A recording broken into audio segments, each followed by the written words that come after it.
Vote আসলে দেখবেন vote কেন্দ্রগুলোকে আপনার বাড়ির 1 থেকে 2 কিলোমিটারের মধ্যে রাখা হয়, যাতে আপনি খুব সহজে গিয়ে ভোটগুলো দিতে পারেন।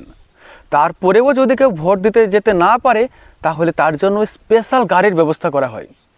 বারে বা, সরকার কত ভাবে জনগণের জন্য, কত চিন্তা আমাদের নিয়ে। আর প্রসঙ্গ যখন শিক্ষার, তখন এই সরকার হয়ে যায় অন্ধ, এই সরকার হয়ে যায় কালা।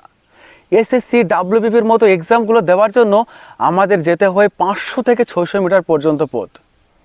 না আছে কোনো বাস কিংবা ট্রেনের ব্যবস্থা, না সরকারের কোনো সাহায্য, আর না কোনো জিজ্ঞাসা করার লোক। যেতে হলে একা যাও, আর না হলে ভাগ্যের উপর দোষ দিয়ে ছেড়ে দাও। কোনোভাবে এক্সাম হলে আপনি পৌঁছিয়ে যদিও বা পরীক্ষাটা দিতে পারেন, তবে পরীক্ষার পরে আপনার পরীক্ষার পেপারটা ফেলা হবে ডাস্টবিনে, আর চাকরিটা তোলা হবে বাজারের নিলামে। যেভাবে মাছ কেনাবেচা করা হয়, ঠিক সেভাবে আপনার চাকরিটাও কেনাবেচা করা হবে। যার অর্থের পাওয়ার যত বেশি, সে চাকরিটা কিনে নেবে। বারে বা, এ না হলে দেশ, যে দেশে শিক্ষাকে সব থেকে শেষে রাখা হয়। আপনি ভোট দিলে জনগণ, আর প্রশ্ন তুললে দেশদ্রোহী।